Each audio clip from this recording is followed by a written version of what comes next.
Hello bankers. तो कैसे हैं आप लोग? I hope you are doing well. तो अगर आप treasury investment risk management diploma की प्रिपरेशन कर रहे हो तो आज का सेशन आपके लिए काफ़ी ज़्यादा इंपॉर्टेंट रहने वाला है, क्योंकि इस सेशन के अंदर हम पेपर 2 यानी कि रिस्क मैनेजमेंट के कुछ इंपॉर्टेंट क्वेश्चंस को डिस्कस करने वाले हैं।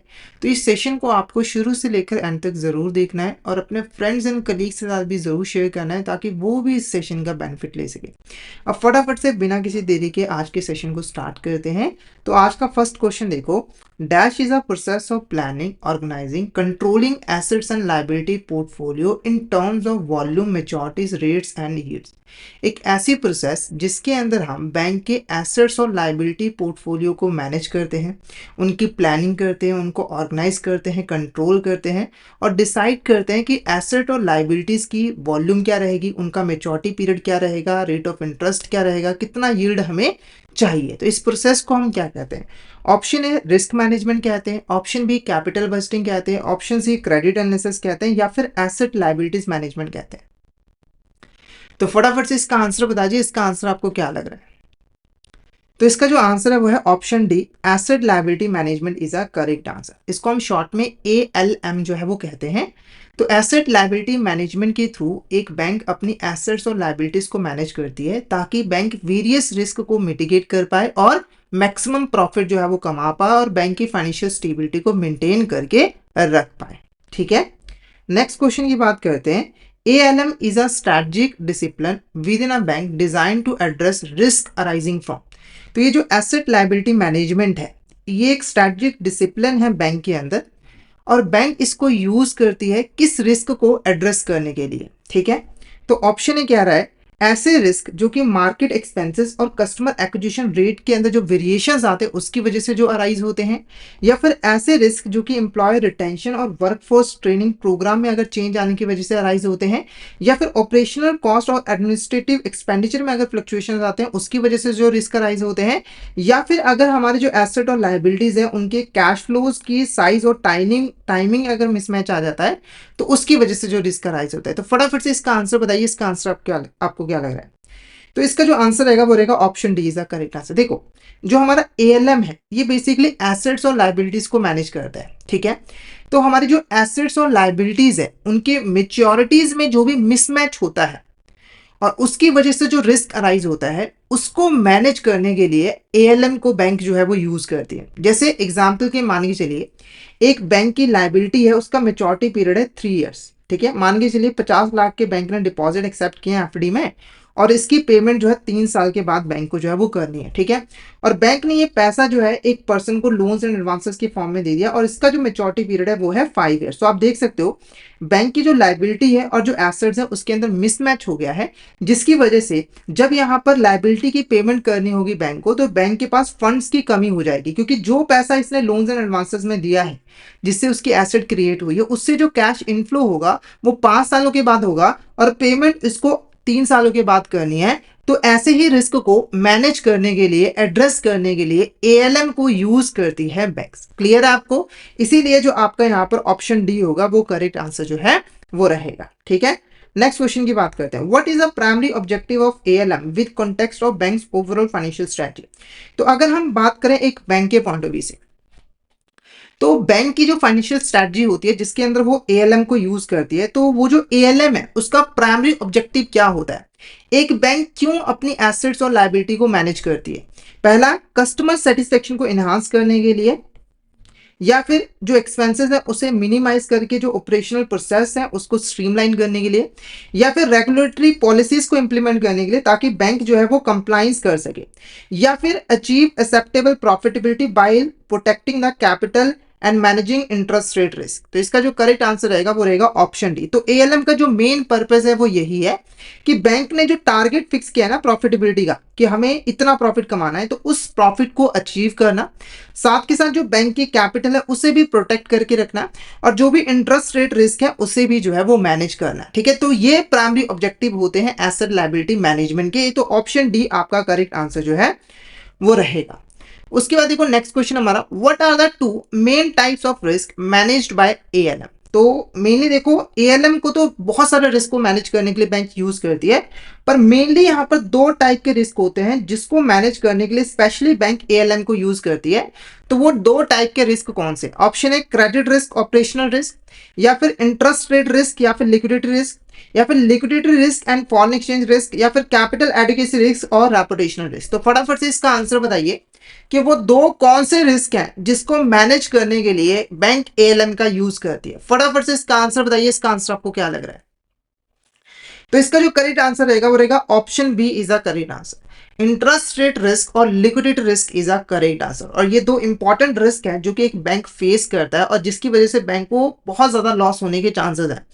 सबसे पहले बात करेंगे इंटरेस्ट रेट रिस्क की। इंटरेस्ट रेट रिस्क यहाँ पे जो है वो क्या होता है? तो देखो, एक फाइनेंशियल मार्केट के अंदर जब इंटरेस्ट रेट में फ्लक्चुएशंस आती है, यानी कि इंटरेस्ट रेट का बढ़ जाना या फिर इंटरेस्ट रेट का कम हो जाना, उसकी वजह से बैंक को जो लॉस होने की पॉसिबिलिटी है वो इंटरेस्ट रेट रिस्क जो है वो कहलाता है। नॉर्मली देखो, अगर इंटरेस्ट रेट रिस्क बढ़ता है, मतलब कि जो इंटरेस्ट रेट है वो मार्केट के अंदर बढ़ता है, तो उसकी वजह से बैंक की जो इन्वेस्टमेंट होती है, उसकी वैल्यू कम हो जाती है। खास करके जो फिक्स इनकम सिक्योरिटीज है, जैसे एग्जांपल के मान के चलिए एक बैंक ने बॉन्ड में इन्वेस्टमेंट किया हुआ है जिसके ऊपर उसको 10% का इंटरेस्ट मिलता है, ठीक है। तो अभी इसकी जो वैल्यू है वो 100 रुपए है मान के चलिए, ठीक है।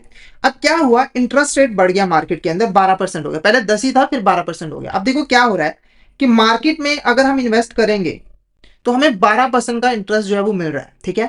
पर इस बॉन्ड के ऊपर कितना इंटरेस्ट मिल रहा है? सिर्फ 10% का, जिसकी वजह से इस बॉन्ड की जो वैल्यू है वो बाकी इंस्ट्रूमेंट के कंपैरिजन में कम हो जाएगी, ठीक है। लोग इसकी डिमांड जो है वो कम करेंगे क्योंकि इसकी वजह अगर वो किसी और इंस्ट्रूमेंट में इन्वेस्ट करेंगे तो उसे ज्यादा रिटर्न जो है वो मिलेगा। और जब इसकी डिमांड कम हो जाएगी तो धीरे धीरे इसका जो प्राइस है, यानी कि जो इसकी वैल्यू है वो भी कम जो है वो हो जाएगा, जिससे बैंक को जो है वो लॉस हो जाएगा, ठीक है। तो इंटरेस्ट रेट रिस्क बेसिकली क्या है? तो अगर इंटरेस्ट रेट में फ्लक्चुएशंस आती हैं, चेंज होता है, तो उसकी वजह से बैंक की जो इन्वेस्टमेंट की वैल्यू चेंज हो जाती है, तो उसकी वजह से जो बैंक को लॉस होने की पॉसिबिलिटी होती है वो इंटरेस्ट रेट रिस्क होता है। फिर आता है लिक्विडिटी रिस्क। लिक्विडिटी रिस्क का सिंपल सा मतलब है कि बैंक जो है वो ड्यू डेट के ऊपर अपनी फाइनेंशियल ऑब्लिगेशंस को पे नहीं कर पा रही है क्योंकि उसके पास लिक्विड एसेट्स अवेलेबल नहीं है। जैसे अगर हम एक बैंक की बात करें तो देखो, बैंक डिपॉजिट एक्सेप्ट करता है। मान के चलिए बैंक ने 50 लाख का डिपॉजिट एक्सेप्ट किया। अब मेच्योरिटी के ऊपर मान लो ये एफडी है, तो मेच्योरिटी के ऊपर बैंक की रिस्पॉन्सिबिलिटी है कि वो 50 लाख रुपए कस्टमर को वापस करे। फर्ज करिए कि बैंक के पास पैसा ही नहीं है जिसकी वजह से वो अपनी फाइनेंशियल ऑब्लिगेशन को फुलफिल नहीं कर पा रही है। तो ये जो रिस्क है ये आपका लिक्विडिटी रिस्क कहलाएगा। यानी कि हो सकता है कि फ्यूचर के अंदर बैंक के पास पैसे ना हो, लिक्विड एसेट्स अवेलेबल ना हो, जिसकी वजह से वो अपनी फाइनेंशियल ऑब्लिगेशन को फुलफिल नहीं कर पाए और उससे उसे फाइनेंशियल लॉस भी हो और रेपुटेशन लॉस भी हो, ठीक है। तो ये दो तरह के रिस्क, इंटरेस्ट रेट रिस्क और लिक्विडिटी रिस्क को मैनेज करना एएलएम का मेन ऑब्जेक्टिव होता है, ठीक है। क्लियर है आपको? यहां तक कोई डाउट हो तो चैट बॉक्स में मैसेज करके पूछ सकते हो। उसके बाद देखो, what does the concept of matching refer to in asset liability management. तो एसेट लायबिलिटी मैनेजमेंट के अंदर मैचिंग का क्या मतलब होता है? पहला, aligning the maturity of assets and liabilities, diversifying investment across different asset classes, या फिर minimising the operating cost of the bank, या फिर complying with the capital adequacy requirement. तो फटाफट से इसका आंसर बताइए कि एसेट लायबिलिटी मैनेजमेंट के अंदर मैचिंग का क्या मतलब होता है। तो इसका जो करेक्ट आंसर रहेगा वो रहेगा option A is a correct answer, aligning the maturity of assets and liability. इसका क्या मतलब हुआ? तो एएलएम के अंदर एक बैंक यहां पर कोशिश करता है कि उसकी जो एसेट्स की मेच्योरिटी है, ठीक है, वो उसके लायबिलिटीज की मेच्योरिटी के इक्वल हो। जैसे एग्जांपल के मान के चलिए एक एक्सवाइजेड बैंक है, उसने अगर 50 लाख रुपए की एक एफडी जो है वो एक्सेप्ट की है कस्टमर से और इसका जो मेच्योरिटी पीरियड है वो 5 ईयर्स है, ठीक है। तो बैंक क्या करेगा, इस 5 लाख रुपए को इस तरीके से इन्वेस्ट करेगा, जैसे कि मान के चलिए वो 50 लाख रुपए का इन्वेस्टमेंट जो है वो कर रहा है, यानी कि लोन्स एंड एडवांसेस दे रहा है। और ये जो लोन्स एंड एडवांसेस है वो 5 ईयर्स के लिए ही यहाँ पर दिया गया है। तो यहाँ पर आप देख सकते हो कि ये जो लायबिलिटी है बैंक की, इसकी मेच्योरिटी और ये जो एसेट्स की मेच्योरिटी है वो एक दूसरे के बराबर है, ठीक है।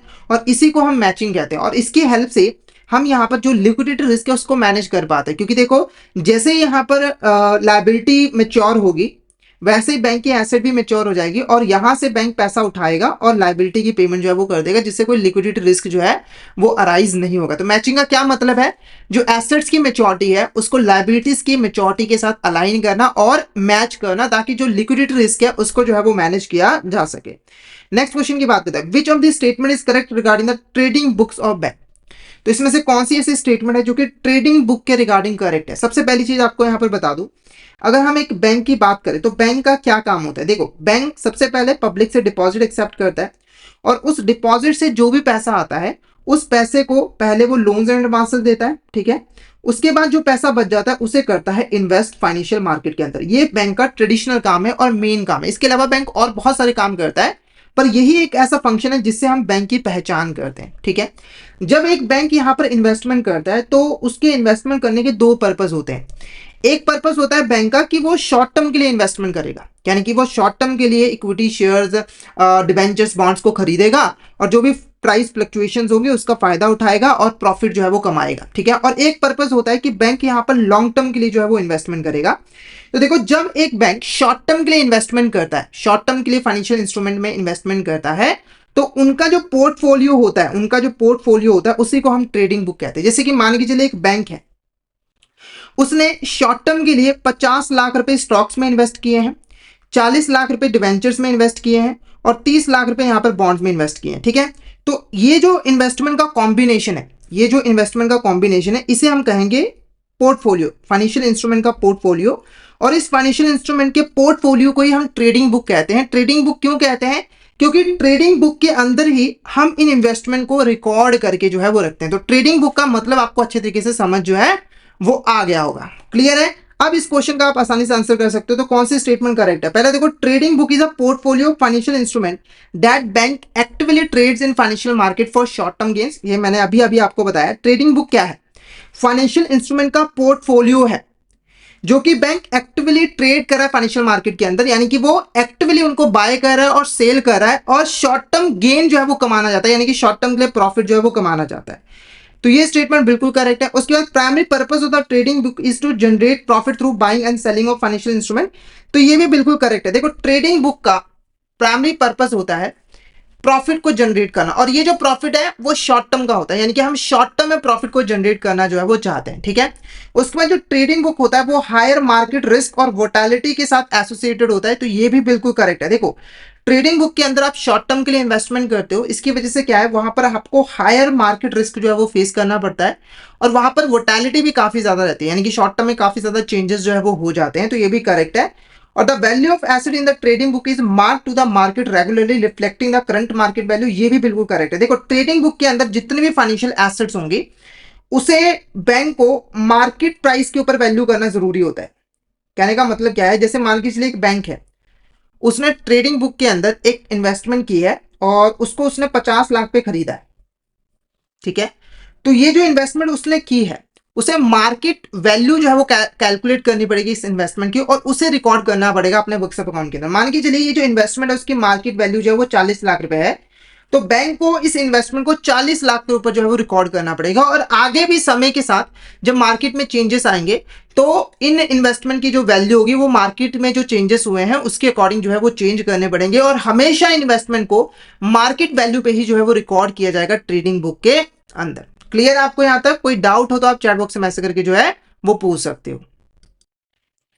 तो हमारा जो करेक्ट आंसर रहेगा वो रहेगा option D is a correct answer, क्योंकि ये सभी स्टेटमेंट जो है वो बिल्कुल करेक्ट है रिगार्डिंग द ट्रेडिंग बुक।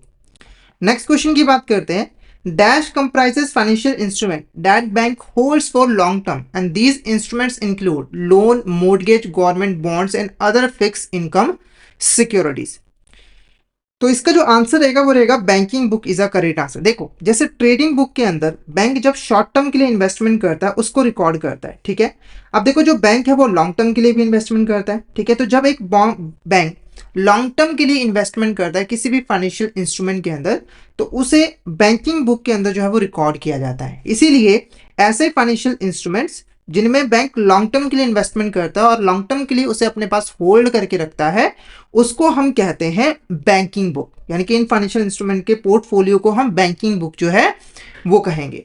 और इन इंस्ट्रूमेंट के अंदर हमारे आ जाते हैं लोन्स, मोर्गेज, गवर्नमेंट बॉन्ड्स और अदर फिक्स इनकम सिक्योरिटीज। तो ऑप्शन भी banking book is a correct answer.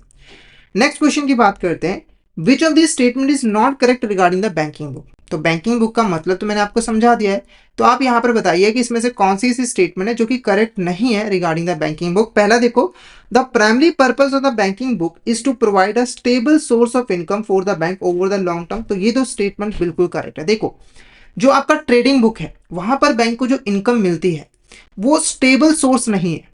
मतलब कि बैंक को कभी ज्यादा इनकम हो जाएगी, कभी कम इनकम हो जाएगी, पर बैंक को अगर सरवाइव करना है लॉन्ग टर्म के अंदर तो उसे एक स्टेबल सोर्स ऑफ इनकम चाहिए, और वो भी लॉन्ग टर्म के लिए। तो बैंकिंग बुक इसका जो है वो काम करता है, क्योंकि जो भी यहाँ पर इंस्ट्रूमेंट्स होंगे एक तो लॉन्ग टर्म के लिए वो होंगे, और जो भी इनकम होगी वो भी स्टेबल होगी उसके ऊपर। ठीक है। उसके बाद banking book is associated with credit risk, interest rate risk and liquidity risk. तो ये बिल्कुल यहाँ पर करेक्ट है। बैंकिंग बुक के अंदर आप बैंक को क्रेडिट रिस्क भी फेस करना पड़ता है। जैसे अगर बैंक लोन्स एडवांसेस देते हैं तो वहां पर क्रेडिट रिस्क सबसे ज्यादा फेस करना पड़ता है। इंटरेस्ट रेट रिस्क भी फेस करना पड़ता है अगर एक बैंक लॉन्ग टर्म के लिए इन्वेस्टमेंट करेगा, और लिक्विडिटी रिस्क भी जो है वो फेस करना पड़ता है। मीनिंग मैंने आपको समझाया हुआ है। The value of asset in the banking book is generally not mark to market. तो ये भी स्टेटमेंट बिल्कुल करेक्ट है। देखो, ट्रेडिंग बुक के अंदर जो भी इन्वेस्टमेंट्स होती थी उन्हें मार्केट के साथ मार्क करना जरूरी होता था, पर ये रिक्वायरमेंट यहां पर नहीं। बैंकिंग बुक के अंदर आप जितनी भी इन्वेस्टमेंट करता है बैंक, वो उन्हें उसकी एक्विजिशन कॉस्ट पे ही रिकॉर्ड करता है। जैसे अगर उसने मान के चलिए 50 लाख की कोई इन्वेस्टमेंट की है तो वो 50 लाख में ही उसे रिकॉर्ड करेगा, चाहे मार्केट वैल्यू जो भी हो वो मैटर नहीं करते। तो ऑप्शन डी आपका करेक्ट आंसर होगा, क्योंकि ये सारी की सारी जो स्टेटमेंट्स है वो बिल्कुल करेक्ट है, कोई भी स्टेटमेंट इनकरेक्ट नहीं है। तो option D none of the above correct answer रहेगा। नेक्स्ट क्वेश्चन की बात करते हैं, what is the fundamental difference between a bank's banking book and trading book. तो दोनों बुक का मतलब मैंने आपको समझा दिया है। तो आपने बताना है कि फंडामेंटल डिफरेंस दोनों में क्या है। पहले देखो, banking book holds long term assets और liabilities while the trading book focuses on short term position. तो ये बिल्कुल करेक्ट है, ये फंडामेंटल डिफरेंस है। ठीक है। Banking book prioritise risk mitigation while the trading book aim for short term profit maximisation. तो ये भी करेक्ट है। बैंकिंग बुक जो है वो रिस्क मिटिगेशन के ऊपर ज्यादा फोकस करता है, यानी कि अगर उसे कहीं पे कम रिटर्न भी मिल रही है तो वो एक्सेप्ट कर लेगा। पर यहां पर जो है बैंक ज्यादा से ज्यादा रिस्क लेता है, और क्योंकि वो शॉर्ट टर्म में ज्यादा से ज्यादा प्रॉफिट कमाना चाहता है। बैंकिंग बुक जो है वो स्ट्रिक्टर कैपिटल एडुकेशन रिक्वायरमेंट के लिए मतलब एलिजिबल होता है, यानी कि यहाँ पर जो कैपिटल एडुकेशन रिक्वायरमेंट होते हैं वो थोड़े से स्ट्रिक्ट होते हैं। पर ट्रेडिंग बुक में ऐसा जो है वो नहीं होता है, मतलब होता तो है, इतने ज्यादा स्ट्रिक्ट नहीं होते। तो ये सारे फंडामेंटल डिफरेंस है बैंकिंग बुक और ट्रेडिंग बुक के अंदर। तो option D all of the आपका यहाँ पर करेक्ट आंसर जो है वो रहेगा। नेक्स्ट क्वेश्चन की बात करते हैं, which sub type of interest rate risk in the banking book arises from the timing mismatch between the assets and liability interest rate resets. ठीक है। देखो, इंटरेस्ट रेट रिस्क का मैंने आपको मतलब समझा दिया है। तो जब हम एक बैंकिंग बुक की बात करते हैं तो वहां पर बैंक को इंटरेस्ट रेट रिस्क जो है वो फेस करना पड़ता है। इंटरेस्ट रेट रिस्क क्या होता है कि मार्केट में अगर इंटरेस्ट रेट में फ्लक्चुएशंस होती हैं, इंटरेस्ट रेट बढ़ जाता है या फिर कम हो जाता है, तो उसकी वजह से बैंक को जो लॉस होने की पॉसिबिलिटी होती है वो इंटरेस्ट रेट रिस्क जो है वो होता है। अब इंटरेस्ट रेट रिस्क के भी कई सारे सब टाइप्स होते हैं, यानी कि एक तरीके से इंटरेस्ट रेट रिस्क के कंपोनेंट्स होते हैं, और उसमें से एक टाइप होती है गैप रिस्क। ठीक है। और इस क्वेश्चन का आंसर भी गैप रिस्क ही रहेगा। अब ये गैप रिस्क होता क्या है तो इसको थोड़ा सा डिटेल में यहां पर जो है वो समझते हैं। तो देखो, बैंक की कुछ यहां पर एसेट्स होती हैं और बैंक की कुछ यहां पर लाइबिलिटीज भी होती हैं। जैसे कि एग्जांपल के मान के चलिए, बैंक जो भी डिपॉजिट एक्सेप्ट करता है कस्टमर से वो बैंक की लाइबिलिटी होती है। मान के चलिए बैंक ने 50 लाख के डिपॉजिट यहां पर एक्सेप्ट किया, जिसके ऊपर उसको 4% का इंटरेस्ट जो है वो पे करना पड़ता है। ठीक है। और उसके बाद बैंक ने यहां पर इस पैसे को मान के चले 50 लाख रुपए इन्वेस्ट कर दिए किसी फाइनेंशियल इंस्ट्रूमेंट के अंदर, जैसे फिक्स इनकम सिक्योरिटी के ऊपर जो है वो इन्वेस्ट कर दिया है, और उसके ऊपर उसको जो इंटरेस्ट मिल रहा है वो मिल रहा है यहाँ पर 5% का, और जिससे वो 1% का इंटरेस्ट ज्यादा मिल रहा है बैंक को, और ये बैंक का जो है वो प्रॉफिट है। ठीक है। क्योंकि देखो, बैंक को पे करना है 4% और मिल रहा है उसे 5%, तो 1% का उसका जो है वो प्रॉफिट होगा। ठीक है। अब कई बार क्या होता है ना कि ये जो इंटरेस्ट रेट चेंज होता है एसेट्स और लाइबिलिटीज का, उसका टाइम पीरियड अलग होता है। जैसे मान के चलिए, जो लाइबिलिटीज है उसका जो इंटरेस्ट रेट है वो चेंज हो रहा है 3 महीनों के अंदर, यानी कि 3 महीनों के बाद ही 3 महीनों के बाद ही ये इंटरेस्ट रेट ज्यादा होकर 5% हो गया। ठीक है। पर जो लाइबिलिटी जो हमारी यहाँ पर एसेट्स है उसका जो इंटरेस्ट रेट है वो 6 महीनों के बाद चेंज हो रहा है। मान के चलिए 6 महीनों के बाद जो इंटरेस्ट रेट है वो यहाँ पर 6% जो है वो होगा। ठीक है। अब यहाँ पर होगा क्या, देखो यहाँ पर जो इंटरेस्ट रेट है वो 3 महीनों के बाद ही 5% जो है वो हो गया, यानी कि 3 महीनों तक तो बैंक को 1% का प्रॉफिट हुआ, पर अगले 3 महीनों तक 5% ये बराबर हो जाएंगे तो बैंक का जो प्रॉफिट हो जाएगा वो जीरो हो जाएगा। ठीक है, तो इस सिचुएशन के अंदर ये जो 3 महीने का इंटरेस्ट बैंक का चला गया है, इसी को हम गैप रिस्क जो है वो कहते हैं। ये जो लॉस हुआ है ना बैंक को, ये गैप रिस्क की वजह से जो है वो हुआ है। यानी कि अगर लायबिलिटीज और एसेट्स के इंटरेस्ट रेट के चेंज होने में डिफरेंस है, यानी कि एसेट्स और लायबिलिटीज में से एक इंटरेस्ट रेट पहले चेंज हो रहा है और दूसरा बाद में चेंज हो रहा है, तो उसकी वजह से जो रिस्क अराइज हो रहा है बैंक को, वो यहां पर गैप रिस्क जो है वो कहलाएगा। क्लियर है आपको यहां तक? कोई डाउट हो तो आप चैट बॉक्स में मैसेज करके जो है वो पूछ सकते हो। तो इस क्वेश्चन का जो आंसर है वो गैप रिस्क जो है वो करेक्ट आंसर जो है वो रहेगा। ऑप्शन है gap risk is a correct answer. Next question की बात करते हो, what happens in the case of non parallel gap risk. तो नॉन पैरेलल गैप रिस्क के केस में क्या होता है? तो ये बेसिकली गैप रिस्क की एक टाइप है। ठीक है, अब ये नॉन पैरेलल गैप रिस्क होता है। पहले यहां पर पैरेलल गैप रिस्क का मतलब समझ लो। देखो, पैरेलल गैप रिस्क के अंदर जो इंटरेस्ट रेट है वो यूनिफॉर्मली चेंज होता है। यानी कि अगर हम यहां पर बात करें एसेट्स की और यहां पर लायबिलिटीज की,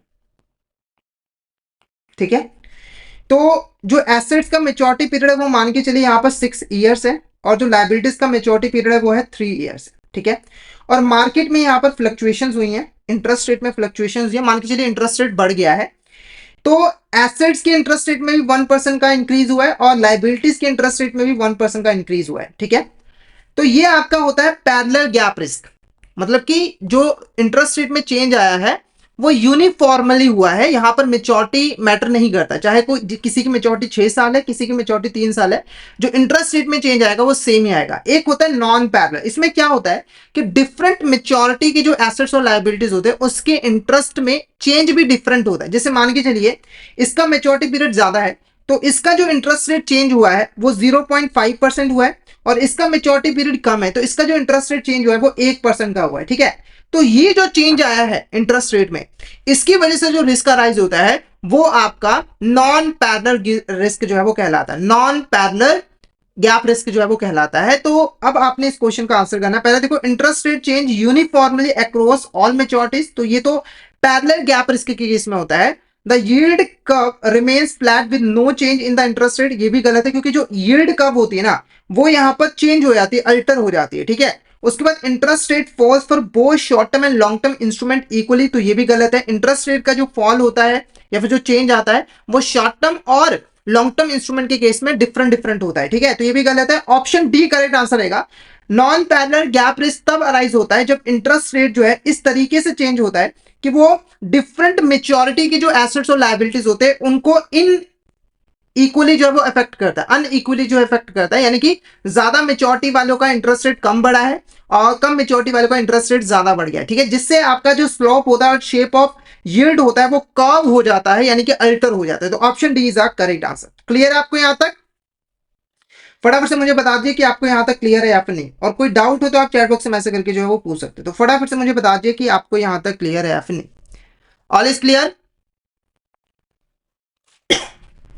नेक्स्ट क्वेश्चन की बात करते हैं, what are the potential consequences of unmanaged RRBB for bank. इसका फुल फॉर्म बता दूं यहां पर, interest rate risk in banking book, short में इसको हम IRRBB जो है वो कहते हैं। ठीक है, तो अगर कोई बैंक इस रिस्क को अच्छे तरीके से मैनेज नहीं करता है तो उसे क्या क्या कॉन्सिक्वेंसेज जो है वो फेस करने पड़ सकते हैं। पहला देखो, शेयर होल्डर रिटर्न इंक्रीज हो जाएगा और क्रेडिट रेटिंग इंप्रूव हो जाएगी, तो ये तो गलत है। शेयर होल्डर रिटर्न कम हो जाएगा और क्रेडिट रेटिंग भी कम हो जाएगी। Reduce net interest income, capital erosion and financial instability, ये बिल्कुल करेक्ट है। सबसे पहले आपकी जो इंटरेस्ट इनकम होगी वो कम हो जाएगी, जो नेट इंटरेस्ट इनकम होगी, और जो कैपिटल एरोजन है ये होगा, यानी कि आपकी जो कैपिटल है उसका भी लॉस होगा और फाइनेंशियल इंस्टेबिलिटी भी जो है वो हो जाएगी। जैसे मैंने आपको एग्जांपल में बताया था कि 3 महीनों का जो 1% इंटरेस्ट था बैंक का वो चला गया, यानी कि उसकी जो नेट इंटरेस्ट इनकम है वो 3 महीनों से कम हो गई। ठीक है, जिसकी वजह से उसे लॉस हुआ है और कैपिटल का भी लॉस हो गया है और फाइनेंशियल इंस्टेबिलिटी है। उसके बाद देखो, lowering operating cost and enhance customer satisfaction, तो ये भी गलत है। उसके बाद improved market share and competitive advantage, तो ये भी गलत है। तो option B is a correct answer. Option B आपका करेक्ट आंसर जो है वो रहेगा। ठीक है, अब बढ़ते हैं नेक्स्ट क्वेश्चन की तरफ। What is the primary cause of liquidity risk in the context of asset liability management. देखो, लिक्विडिटी रिस्क मैंने आपको डिटेल में समझा दिया है। लिक्विडिटी रिस्क का मतलब है कि जो बैंक है उसके पास इतनी लिक्विड एसेट्स अवेलेबल नहीं है कि वो अपनी फाइनेंशियल ऑब्लिगेशंस को फुलफिल जो है वो कर पाए उनकी ड्यू डेट के ऊपर। तो लिक्विडिटी रिस्क के अराइज होने का मेन कॉज क्या होता है? वैसे तो बहुत सारे कॉज हैं, पर मेन कॉज क्या होता है, प्राइमरी कॉज क्या होता है? पहले देखो, it arises from the mismatch in the size and maturity of the assets and liabilities. It results from the bank's inability to pay inability to generate profits from para banking activities, और it arises from the complete balance between assets and liabilities, या फिर it has no effect on the bank's market liquidity. ठीक है, तो इसका जो correct answer रहेगा वो ऑप्शन ए रहेगा। देखो ऑप्शन ए क्या कह रहा है ये समझा देता हूं। देखो जब भी यहां पर एसेट्स और लायबिलिटीज के साइज और मेच्योरिटी में मिसमैच आता है तो उसकी वजह से लिक्विडिटी रिस्क अराइज होता है। जैसे एग्जांपल के लिए मान के चलिए XYZ बैंक है, उसने अगर 50 लाख के डिपॉजिट एक्सेप्ट किया और इसका जो मेच्योरिटी पीरियड है वो 3 ईयर्स है, मान के चलिए एफडी है। ठीक है, और इस 50 लाख से उसने लोन्स एंड एडवांसेस यहां पर दे दिए, और ये जो लोन्स दिया है वो 5 साल के लिए दिया है। तो देखो मेच्योरिटी में डिफरेंस आ गया है। अब क्या होगा कि बैंक को पेमेंट 3 साल के अंदर करनी है, पर पैसा इसे वापस कब मिलेगा? 5 सालों के बाद। तो इसको फंडिंग की रिक्वायरमेंट होगी, यानी कि फंड्स की कमी हो जाएगी और लिक्विडिटी रिस्क जो है वो अराइज हो जाएगा। सेम चीज अगर साइज के केस में भी हो तो वहां पर भी अराइज जो है वो हो जाता है।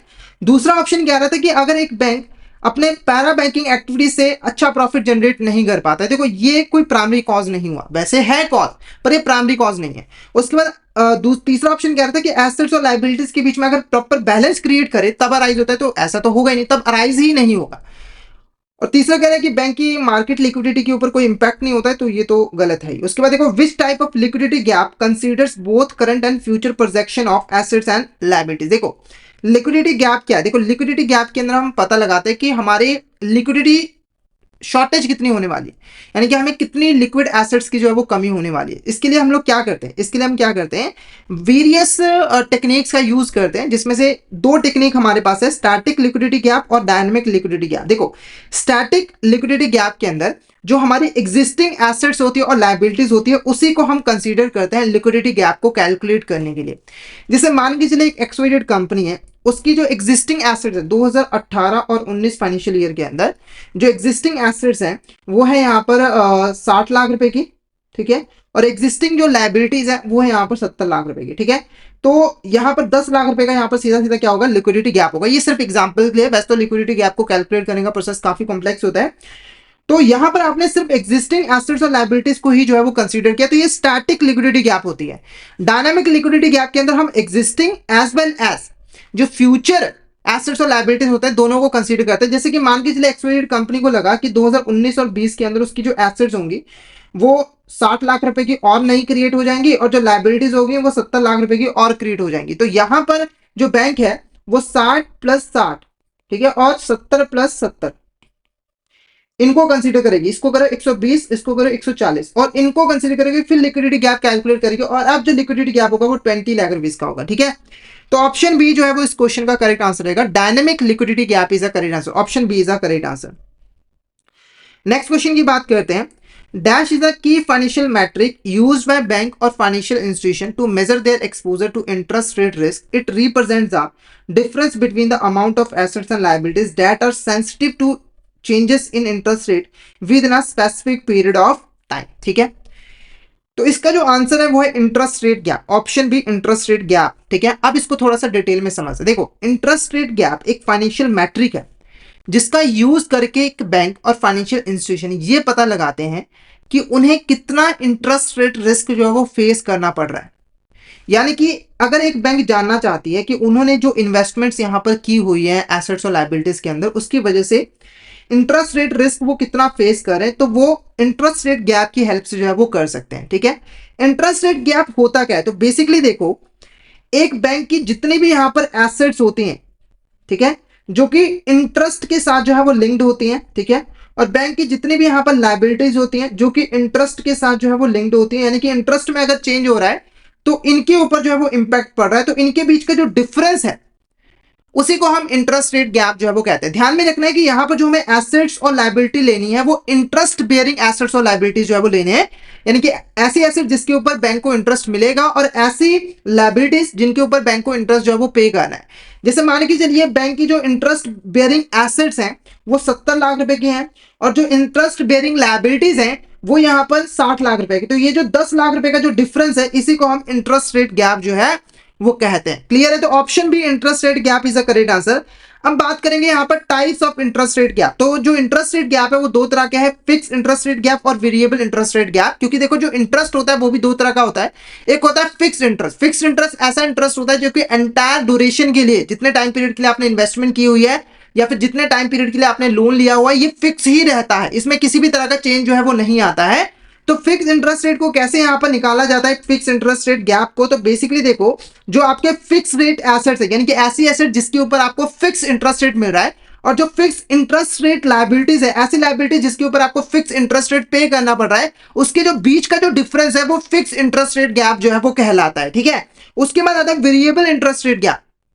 वेरिएबल इंटरेस्ट रेट गैप क्या होता है? तो देखो, ऐसी एसेट्स जिसके ऊपर आपको वेरिएबल इंटरेस्ट रेट मिल रहा है और ऐसी लायबिलिटी जिसके ऊपर आपको वेरिएबल इंटरेस्ट रेट पे करना पड़ रहा है, उसके बीच का जो डिफरेंस है वो वेरिएबल इंटरेस्ट रेट गैप जो है वो कहलाता है। अब वेरिएबल इंटरेस्ट क्या होता है? वेरिएबल इंटरेस्ट ऐसा इंटरेस्ट होता है जो कि चेंज होता रहता है, यानी कि मार्केट में जो फ्लक्चुएशंस आती है, मार्केट में जो अप एंड डाउन आते हैं, उसकी वजह से ये जो इंटरेस्ट रेट है वो कभी ज्यादा हो जाता है और कभी कम हो जाता है। और नॉर्मली एक बेंचमार्क रेट जैसे कि लाइबोर या फिर माइबोर के साथ जो है वो लिंक्ड होता है। क्लियर है आपको? यहां तक कोई डाउट हो तो चैट बॉक्स में मैसेज करके पूछ सकते हो। और अब हम इसे प्रैक्टिकली कैलकुलेट करेंगे एक केस स्टडी के हेल्प से। ये जो इंटरेस्ट रेट गैप है और जो इसकी टाइप्स है उसको हम एक प्रॉपर एग्जांपल की हेल्प से जो है वो केस स्टडी की हेल्प से जो समझेंगे। तो मान के चलिए एक बैंक है, उसकी यहाँ पर जो फिक्स एसेट्स है वो है 15 और जो फिक्स रेट एसेट्स है वो है 100 और वेरिएबल रेट एसेट्स है 35। इक्विटी जो है वो 20 है और जो फिक्स रेट लायबिलिटीज है वो 60 है और वो जो वेरिएबल रेट लायबिलिटीज है वो 40 है। तो इससे हमें क्या क्या चीजें कैलकुलेट करनी है? सबसे पहले हमें इंटरेस्ट रेट गैप निकालना है। इंटरेस्ट रेट गैप कैसे निकालता है? तो देखो, जो आपकी इंटरेस्ट बेयरिंग एसेट्स है, चाहे वो फिक्स रेट है चाहे वेरिएबल रेट है, उसको ऐड कीजिए, फिर उसमें से जो इंटरेस्ट बेयरिंग लायबिलिटीज है, चाहे वो फिक्स रेट लायबिलिटीज है चाहे वेरिएबल रेट लायबिलिटीज है, उसको माइनस कर दीजिए। तो आपकी जो फिक्स रेट एसेट्स है यहां पर देखिए वो है 100 की, उसके बाद जो वेरिएबल रेट एसेट्स है वो है 35 की, तो इसे करना है आपको ऐड, फिर माइनस करना है आपका जो फिक्स रेट लायबिलिटीज है वो है 60 की और इसमें ऐड करना है वेरिएबल रेट लायबिलिटी जो कि है 40। तो ये आपका 135 हो गया, इसमें से आपको 100 को जो है वो माइनस करना है, तो ये 35 आपका जो है वो करेक्ट आंसर आ जाएगा। 35 आपका करेक्ट आंसर आएगा। ये हो गया आपका इंटरेस्ट रेट गैप। अब हमें क्या निकालना है? अब हमें यहां पर निकालना है फिक्स इंटरेस्ट रेट गैप। क्या निकालना है आपको यहाँ पर? Fix interest rate gap. ये कैसे निकलेगा? तो फिक्स रेट एसेट्स में से फिक्स रेट लायबिलिटीज को आपको जो है वो माइनस करना पड़ेगा। तो फिक्स रेट एसेट्स आपकी देखो वो थी आपकी यहाँ पर 100, ठीक है, और जो फिक्स रेट लायबिलिटीज थी वो आपकी यहाँ पर थी 60 माइनस करोगे तो ये 40 आ जाएगा। ये जो 40 है ये फिक्स इंटरेस्ट रेट गैप है। क्या है? फिक्स इंटरेस्ट रेट गैप, ठीक है। उसके बाद निकालते हैं यहां पर variable interest rate gap. Variable rate assets कितनी है आपकी? 35 और जो वेरिएबल रेट लायबिलिटी है वो है आपका यहाँ पर 40, माइनस करोगे तो ये -5 आ जाएगी, यानी कि जो वेरिएबल इंटरेस्ट रेट गैप है वो आपका -5 जो है वो कहलाएगा। क्लियर है आपको? यहां तक कोई डाउट हो तो आप चैट बॉक्स में मैसेज करके पूछ सकते हो। तो यहां पर मैंने आपको प्रैक्टिकली कैलकुलेट करके जो है वो बता दिया है कि आप इन गैप्स को कैसे जो है वो कैलकुलेट कर सकते हो। कोई भी डाउट हो आप बिंदास होकर चैट बॉक्स में मैसेज करके पूछ सकते हो, हम उसका जल्दी से जल्दी आंसर जो है वो करेंगे, ठीक है। अब बढ़ते हैं नेक्स्ट क्वेश्चन की तरफ। एक और क्वेश्चन, प्रैक्टिकल क्वेश्चन इसी के जैसा। Consider the following interest bearing items for financial institution, calculate the interest rate gap for this institution. तो हमें यहाँ पर इंटरेस्ट रेट गैप निकालना है। तो फिक्स रेट एसेट्स है 120 मिलियन की, वेरिएबल रेट एसेट्स है 45 मिलियन की, फिक्स रेट लायबिलिटीज है 80 मिलियन की और वेरिएबल रेट लायबिलिटीज है 55 मिलियन की। तो इससे हमें टोटल इंटरेस्ट रेट गैप निकालना है। तो वो मैंने आपको अभी अभी कैलकुलेट करना सिखाया है। तो आपको सबसे पहले जो एसेट्स है उसको ऐड करना है, यानी कि जो 120 मिलियन फिक्स रेट एसेट्स है और जो वेरिएबल रेट एसेट्स है 45, इसको ऐड करना है।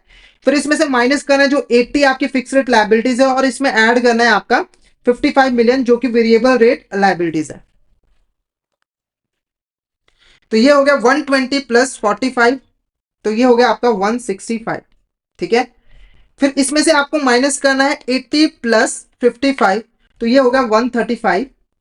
तो अगर आप 165 में से 135 को माइनस करते हो तो ये आपका आ जाएगा यहाँ पर 30 million is a correct answer. 30 million is a correct answer. तो option B 30 million is a correct answer. तो यहाँ पर आप इंटरेस्ट रेट गैप को प्रैक्टिकली कैलकुलेट करना जो है वो सीख चुके हो। मीनिंग मैंने आपको पहले ही बता दिया था। तो एक बार मुझे चैट बॉक्स में मैसेज करके बता दीजिए कि आपको यहाँ तक क्लियर है या फिर नहीं। और अगर आप सिस्टमैटिक वे में पेपर 2 यानी कि रिस्क मैनेजमेंट की प्रिपरेशन करना चाहते हो तो आप फटाफट से हमारे कोर्स में जो है वो एनरोल कर लीजिए, जहां पर आपको सारा का सारा जो सिलेबस है वो कंसेप्चुअल वीडियोस की फॉर्म में मिल जाता है और इन वीडियोस की ड्यूरेशन काफी कम होती है, जिससे आप बहुत ही कम टाइम में रिस्क मैनेजमेंट की प्रिपरेशन जो है वो कर पाते हो। प्रैक्टिस के लिए हम आपको mock test, mega mock test और प्रीवियस ईयर क्वेश्चन दे देते हैं, जिससे आप अच्छे तरीके से प्रैक्टिस कर पाते हो। और जो ई पीडीएफ नोट्स हैं वो भी आपको मिल जाती है, और ये जो लाइव क्लासेस हैं वो आपको रिकॉर्डेड फॉर्म में भी मिल जाती है। बाई चांस अगर आप कोई लाइव क्लास अटेंड नहीं कर पाते हो तो आप इन रिकॉर्डेड वीडियोस को देखकर अपनी प्रिपरेशन जो है वो कर सकते हो, ठीक है। और अगर आप हमारे कोर्स में एनरोल करना चाहते हो तो हमारे जो कोर्सेज है वो इजीली एक्सेसिबल है। आपको हमारे ऐप स्टोर, प्ले स्टोर दोनों ही जगह पर मिल जाएंगे। आपको जस्ट टाइप करना है लर्निंग सेशन आईपीएफ एग्जाम्स, और इन ऐप के थ्रू आप हमारे कोर्सेज में एनरोल कर सकते हो, ठीक है। और अगर आप अभी हमारे कोर्स में एनरोल करते हो तो आपको लगभग 82% तक का ऑफ मिल जाएगा हमारे कोर्सेज पे, जिसके लिए आपको कूपन कोड यूज करना है विंटर। तो फटाफट से इस कूपन कोड का यूज करके हमारे कोर्स में एनरोल कर लीजिए, और हमारे टेलीग्राम चैनल को भी जरूर ज्वाइन कर लीजिएगा, क्योंकि हम इसमें एग्जाम से रिलेटेड, क्लासेस से रिलेटेड जितने भी इंपॉर्टेंट अपडेट्स हैं वो डालते रहते हैं। और अगर आपको भी किसी भी तरह की क्वेरी आती है तो आप इस चैनल पर मैसेज कर सकते हो। तो फटाफट से हमारे टेलीग्राम चैनल को ज्वाइन कर लीजिए ताकि कोई इंपॉर्टेंट अपडेट आपसे मिस ना हो जाए। इसका लिंक आपको वीडियो के डिस्क्रिप्शन बॉक्स में मिल जाएगा। तो अब बढ़ते हैं यहाँ पर नेक्स्ट क्वेश्चन की तरफ। नेक्स्ट क्वेश्चन देखो, credit policy is a set of guidelines, principles, procedure that govern the lending activities of the bank. Which of the following is not a key component of bank's credit policy. ठीक है, सबसे पहले credit policy है क्या ये समझो। देखो, जब बैंक लैंडिंग करती है यानी कि लोन्स एंड एडवांसेस देती है, तो वहां पर बैंक को ना कुछ रूल्स, प्रिंसिपल्स, गाइडलाइंस को फॉलो करना पड़ता है। और वो जो गाइडलाइंस, प्रिंसिपल्स और प्रोसीजर्स होते हैं वो क्रेडिट पॉलिसी के अंदर ही लिखे होते हैं, और इस क्रेडिट पॉलिसी को फॉलो करते हुए ही बैंक को अपनी लैंडिंग एक्टिविटीज जो है वो परफॉर्म करने पड़ते हैं। और इस पॉलिसी के अंदर कुछ इंपॉर्टेंट कंपोनेंट्स होते हैं जिनके ऊपर बैंक को ध्यान देना होता है और उनको फॉलो करना होता है। तो क्वेश्चन पूछ रहा है कि इसमें से ऐसा कौन सा कंपोनेंट है जो कि बैंक के क्रेडिट पॉलिसी का नहीं होता है। पहला देखो, standard for evaluating borrowers credit worthiness. देखो, ये एक इंपॉर्टेंट कंपोनेंट होता है। देखो, जब भी एक बैंक लोन्स एंड एडवांसेस देता है तो उसके लिए जरूरी होता है कि वो पहले बोरोवर की क्रेडिट वर्दिनेस को जान ले। क्रेडिट वर्दिनेस का मतलब है कि उसकी एबिलिटी को चेक करना बोरोवर की, कि वो जो लोन दे रहा है उसको वो रिपे कर भी पाएगा या फिर नहीं कर पाएगा। इसके लिए हम क्या देखेंगे, उसकी क्रेडिट हिस्ट्री को देखेंगे, वो अभी करंट में क्या काम कर रहा है वो देखेंगे, उसकी फाइनेंशियल पोजीशन कैसी है वो देखेंगे, उसके बाद ही लोन देंगे, ठीक है। उसके बाद managing credit risk in loan portfolio. तो जो लोन पोर्टफोलियो है, जब एक बैंक लोन्स एंड एडवांसेस दे देता है तो वहां पर बैंक को क्रेडिट रिस्क फेस करना पड़ता है, यानी कि बोरोवर डिफॉल्ट भी तो कर सकते हैं ना। तो इसको कैसे मैनेज करना है उसके लिए गाइडलाइंस, तो ये भी इंपॉर्टेंट कंपोनेंट होता है। Procedure for equity research and investment, तो ये तो इन्वेस्टमेंट पॉलिसी के कंपोनेंट है, इसका पॉलिसी का कंपोनेंट नहीं है। Criteria for loan approval for and disbursement, तो ये तो एक इंपॉर्टेंट कंपोनेंट है, यानी कि लोन को अप्रूव करना या फिर नहीं करना उसके लिए क्राइटेरिया स्पेसिफाई किया होता है, और डिसबर्समेंट कैसे की जाती है वो भी यहाँ पर बताया होता है। तो करेक्ट आंसर करेगा option C is the correct answer, ठीक है।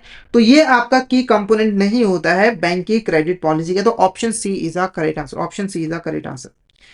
नेक्स्ट क्वेश्चन की बात करते हैं। According to RBI guidance, what is the maximum percentage of bank's total investment in non SLR securities that can be allocated to unlisted non SLR securities. देखो, सबसे पहले non SLR securities है क्या इसको समझ लो। देखो, हमारे जो बैंक्स हैं उसको स्टैट्यूटरी लिक्विडिटी रेशियो जो है वो मेंटेन करके रखनी पड़ती है, यानी कि उसे अपने टोटल डिपॉजिट का एक सर्टेन परसेंटेज लिक्विड फॉर्म में अपने पास जो है वो रिजर्व करके रखना पड़ता है। और नॉर्मली जो बैंक्स होती हैं वो लिक्विड इन्वेस्टमेंट में इन्वेस्टमेंट करती है, मतलब लिक्विड सिक्योरिटीज में इन्वेस्टमेंट करती है एसएलआर को मेंटेन करने के लिए। तो ऐसे सिक्योरिटीज जिसमें अगर बैंक इन्वेस्टमेंट कर रही है और वो इन्वेस्टमेंट इसीलिए कर रही है ताकि वो अपनी एसएलआर रिक्वायरमेंट को फुलफिल कर सके, तो वो एसएलआर सिक्योरिटीज होती है। और नॉन एसएलआर सिक्योरिटीज इसके अलावा अगर बैंक मान लो कोई इन्वेस्टमेंट करिए सिर्फ प्रॉफिट कमाने के लिए, ठीक है, तो वो नॉन एसएलआर होती है।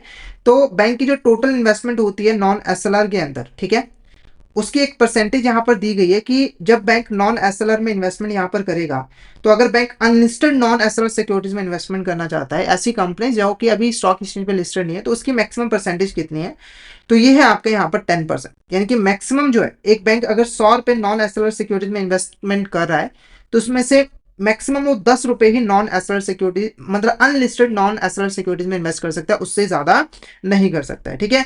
उसके बाद देखो, according to RBI guidance, what is the maximum percentage of primary issue size of long term infrastructure affordable housing bond that can be allotted to bank. देखो, अगर मान के चलिए कोई यहाँ पर अफोर्डेबल हाउसिंग बॉन्ड है या फिर लॉन्ग टर्म इंफ्रास्ट्रक्चर बॉन्ड है, तो उसको अगर इशू किया जा रहा है, तो जो प्राइमरी इशू की गई है, ठीक है, जब उनको पहली बार इशू किया जाएगा तो बैंक मैक्सिमम कितना परसेंटेज उसका जो है अपने पास होल्ड करके रख सकता है, यानी कि बैंक को कितना मैक्सिमम इन बॉन्ड्स का हिस्सा मिल सकता है। तो 10%, 20% या फिर 30% या फिर 40%। फटाफट से इसका आंसर बताइए, इसका आंसर आपको क्या लग रहा है, क्या होगा करेक्ट आंसर? तो इसका जो करेक्ट आंसर रहेगा वो रहेगा 20% is a correct answer. 20% is a correct answer, यानी कि अगर यहाँ पर 100 रुपए की बॉन्ड इशू किए जा रहे हैं तो मैक्सिमम उसका 20% यानी कि 20 रुपए के बॉन्ड जो है वो खरीद सकता है, उससे ज्यादा वो नहीं खरीद सकते, इससे ज्यादा बैंक को अलॉटेड नहीं किए जाएंगे। उसके बाद देखो, under RBI guidelines which of the following is not a category for classifying a banks investment portfolio. ठीक है, तो अगर हम यहाँ पर आरबीआई की गाइडलाइंस की यहाँ पर जो है वो बात करें तो जो बैंक की इन्वेस्टमेंट्स होती है ना, बैंक को उसे 3 कैटेगरीज में डिवाइड करना पड़ता है। इसका मतलब इसमें से एक ऐसी कैटेगरी है जो कि आरबीआई की गाइडलाइंस के अंदर इन्वेस्टमेंट की कैटेगरी नहीं है, तो वो कौन सी है? Held to maturity, available for sale, held for trading या फिर हेल्ड फॉर लिक्विडिटी। फटाफट से इसका आंसर बताइए, इसका आंसर आपको क्या लग रहा है, क्या होगा इसका करेक्ट आंसर? जल्दी से जल्दी चैट बॉक्स में इसका आंसर बताइए, इसका आंसर आपको क्या लग रहा है, क्या होगा करेक्ट आंसर, जल्दी बताइए क्या होगा इसका आंसर। तो इसका जो करेक्ट आंसर रहेगा वो रहेगा option D, held for liquidity is the correct answer. देखो, हेल्ड फॉर मेच्योरिटी जो होता है, इसको हम शॉर्ट में एचटीएम कहते हैं। तो एक बैंक इन्वेस्टमेंट कर रहा है और उसका पर्पज है कि वो उसको उसकी मेच्योरिटी तक होल्ड करके रखेगा। जैसे मान के चलिए एक बैंक है एबीसी, उसने एक बॉन्ड में इन्वेस्टमेंट किया, बॉन्ड का मेच्योरिटी पीरियड है 5 ईयर्स और बैंक की इंटेंशन है कि वो इसको 5 साल तक अपने पास होल्ड करके रखेगा, तो ये हेल्ड टू मेच्योरिटी होता है। फिर आता है यहाँ पर available for cell. Available for cell यहाँ पर क्या है, देखो ऐसी सिक्योरिटी जो सेल के लिए अवेलेबल है, जिसके ऊपर बैंक ट्रेडिंग कर रहा है।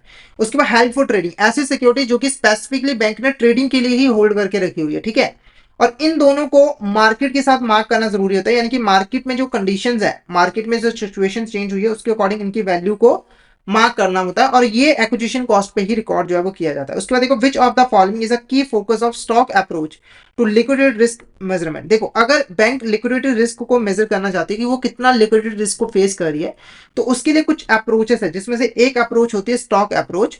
तो स्टॉक अप्रोच का फोकस किस पे होता है? प्रोजेक्टिंग फ्यूचर कैश इनफ्लोज और आउटफ्लोज, या फिर असेसिंग मार्केट इंटरेस्ट रेट वोटैलिटी, या फिर evaluating the credit worthiness of the borrower, या फिर analysing the current composition of assets और लायबिलिटीज। तो फटाफट से बता दीजिए कि जो स्टॉक अप्रोच होता है उसका मेन फोकस किसके ऊपर होता है? जल्दी से जल्दी इसका आंसर बताइए, इसका आंसर आपको क्या लग रहा है, क्या होगा इसका करेक्ट आंसर? जल्दी से जल्दी इसका आंसर बताइए, क्या होगा इसका करेक्ट आंसर? तो इसका जो करेक्ट आंसर रहेगा वो रहेगा option D is the correct answer. देखो, जो स्टॉक अप्रोच है इसके अंदर एक बैंक क्या करता है, अपनी जो करंट एसेट्स और लायबिलिटीज होता है उसका एनालिसिस करता है, और उसके बेस पर पता लगाता है, मेजर करता है कि हम कितना लिक्विडिटी रिस्क जो है वो फेस कर रहे हैं। ठीक है, और कोई भी फ्यूचर एसेट या फिर जो लायबिलिटीज है उसको कंसीडर नहीं किया जाता है। उसके बाद देखो, in flow approach to liquidity risk management measurement what tool is used to compare future cash inflows and outflows. देखो बेसिकली क्या होता है, एक और अप्रोच होती है लिक्विडिटी रिस्क को मेजर करने की, वो होता है फ्लो अप्रोच। फ्लो अप्रोच के अंदर आप जो फ्यूचर कैश इनफ्लोज और आउटफ्लोज होते हैं उनको कंसीडर करते हो, उनको कंपेयर करते हो, और लिक्विडिटी रिस्क को जो है वो मेजर करते हो कि इन फ्यूचर कैश इनफ्लोज और आउटफ्लोज के बेसिस पे आप कितना लिक्विडिटी रिस्क जो है वो फेस कर रहे हो। ठीक है, तो उसके लिए एक टूल यूज किया जाता है, इस अप्रोच के अंदर बैंक एक टूल यूज करता है, उस टूल को हम क्या कहते हैं? Balance sheet analysis, maturity ladder, या फिर वोलेटिलिटी इंडेक्स, या फिर क्रेडिट रेटिंग मैट्रिक्स। फटाफट से इसका आंसर बताइए, इसका आंसर आपको क्या लग रहा है, क्या होगा इसका करेक्ट आंसर? इस टूल को हम क्या कहते हैं? फटाफट से इसका आंसर बताइए, इसका आंसर आपको क्या लग रहा है? तो इसका जो करेक्ट आंसर रहेगा वो रहेगा option B, maturity ladder is the correct answer. Maturity ladder basically एक टेबल होता है या फिर एक चार्ट होता है, जिसके अंदर बैंक जो है वो फ्यूचर के जितने भी एसेट्स और लायबिलिटीज है उनका जो मेच्योरिटी पीरियड होता है उसको प्रॉपर्ली ऑर्गेनाइज करता है और रिकॉर्ड करता है, ताकि उसके बेसिस पे हम कैश इनफ्लोज आउटफ्लोज को कंपेयर कर पाए और उससे हम लिक्विडिटी रिस्क को मेजर जो है वो कर पाए। नेक्स्ट क्वेश्चन की बात करते हैं, what is the maximum aggregate exposure a bank can have to the capital market both fund based and non fund based as a percentage of its net worth। देखो क्या है कैपिटल मार्केट, पहले समझ लो। Capital market एक ऐसी market होती है जहां पर हम लॉन्ग टर्म के लिए इन्वेस्टमेंट्स करते हैं, और यहां पर इक्विटी इंस्ट्रूमेंट्स और डेट इंस्ट्रूमेंट दोनों में ही इन्वेस्टमेंट की जाती है। तो बैंक भी कैपिटल मार्केट में इन्वेस्टमेंट कर सकता है। ठीक है, पर वहां पर एक मैक्सिमम लिमिट जो है फिक्स की गई है, तो वो मैक्सिमम लिमिट यहां पर कितनी है? और ये जो मैक्सिमम लिमिट है इसके अंदर फंड बेस्ड और नॉन फंड बेस्ड दोनों ही इंक्लूड होते हैं। देखो फंड बेस्ड क्या होता है, फंड बेस्ड के अंदर जो बैंक है वो बेसिकली कैश जो है वो बोरोवर को प्रोवाइड करता है एक्चुअली में। और नॉन फंड बेस्ड के अंदर क्या होता है कि बैंक गारंटी वगैरह जो है वो दे देता है, जिससे जो बोरोवर है उसको किसी दूसरी पार्टी से कैश फ्लो वगैरह जो है वो मिल पाए। ठीक है, ये अलग टॉपिक है, इसको हम अलग चैप्टर में यहाँ पर डिस्कस करेंगे। तो यहाँ पर बेसिकली इनका अगर हम टोटल निकाले तो वो नेटवर्थ का कितना परसेंटेज होता है, 20%, 30%, 40% या फिर 50%? फटाफट से यहाँ पर आंसर बताइए, इसका आंसर आपको क्या लग रहा है, क्या होगा इसका करेक्ट आंसर, क्या होगा इसका correct answer?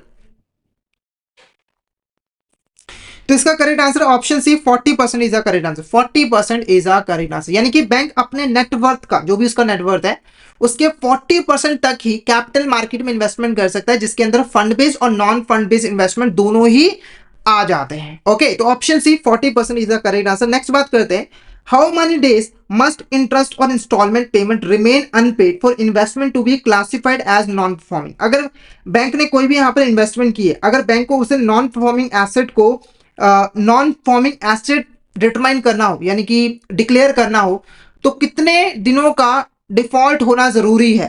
30 days, 60 days, 90 days या फिर 120 डेज? पता, फटाफट से इसका आंसर बताइए, इसका आंसर क्या होगा, क्या होगा करेक्ट आंसर? तो इसका करेक्ट आंसर है ऑप्शन सी 90 डेज का करेक्ट आंसर। जैसे मान के चले एक एक्सवाइजेड बैंक है, ठीक है, उसने एक लोन दिया है ए पर्सन को, ठीक है, और ए पर्सन ने 91 डेज तक जो है ना तो इंटरेस्ट की पेमेंट की है और ना ही प्रिंसिपल की पेमेंट की है। मान लो इसने अपना ईएमआई जो है वो नहीं पे किया है, तो इस केस में ये जो लोन एक्सवाइजेड बैंक ने दिया है ये नॉन परफॉर्मिंग एसेट जो है वो बन जाएगा। पहले तो ये स्टैंडर्ड एसेट था, पर जैसे ही 91 डेज का डिफॉल्ट हो जाएगा तो ये नॉन परफॉर्मिंग एसेट जो है वो बन जाएगा, नॉन परफॉर्मिंग एसेट जो है वो बन जाएगा। अब नॉन परफॉर्मिंग एसेट के साथ ही मिलता जुलता एक और वर्ड होता है, स्पेशल मेंशन अकाउंट। देखो स्पेशल मेंशन अकाउंट जो है ऐसे अकाउंट्स होते हैं जो कि अभी नॉन परफॉर्मिंग एसेट्स बने नहीं होते हैं, पर संभावना होती है कि फ्यूचर में जाकर नॉन परफॉर्मिंग एसेट जो है वो बन जाते हैं। नॉर्मली देखो अगर जो डिफॉल्ट होता है वो 1 से लेकर 30 दिनों तक का होता है तो वो आपका एसएमए 0 अकाउंट होता है, और अगर डिफॉल्ट 131 डेज से लेकर 60 डेज का होता है तो वो एसएमए 1 होता है, और जो डिफॉल्ट जो है वो अगर जो डिफॉल्ट है वो 61 डेज से लेकर 90 डेज तक जो है वो रहता है तो एसएमए 2 बन जाता है। तो अभी तक ये एनपीए नहीं बना है, अभी तक ये एनपीए नहीं बना है, बल्कि ये स्पेशल मेंशन अकाउंट है जहां पर कोई इरेगुलरिटी जो है वो दिख रही है। तो कई बार स्टूडेंट्स क्या कहते हैं, उनको लगता है कि स्पेशल मेंशन अकाउंट ही नॉन परफॉर्मिंग एसेट, ऐसा बिल्कुल नहीं है। नॉन परफॉर्मिंग एसेट्स अलग चीज है और जो स्पेशल मेंशन अकाउंट है वो अलग चीज है। ठीक है, क्लियर है आपको? यहां तक कोई डाउट हो पूछ सकते हो। और एक और वर्ड इसी के साथ मिलता जुलता होता है, non banking assets, non banking assets. ठीक है, ये मैं इसीलिए आपको करा रहा हूं ताकि ये मिलते जुलते जो शब्द है उसकी वजह से आपको कोई कंफ्यूजन ना हो। ठीक है, तो नॉन बैंकिंग एसेट्स तो बिल्कुल ही डिफरेंट हो जाता है।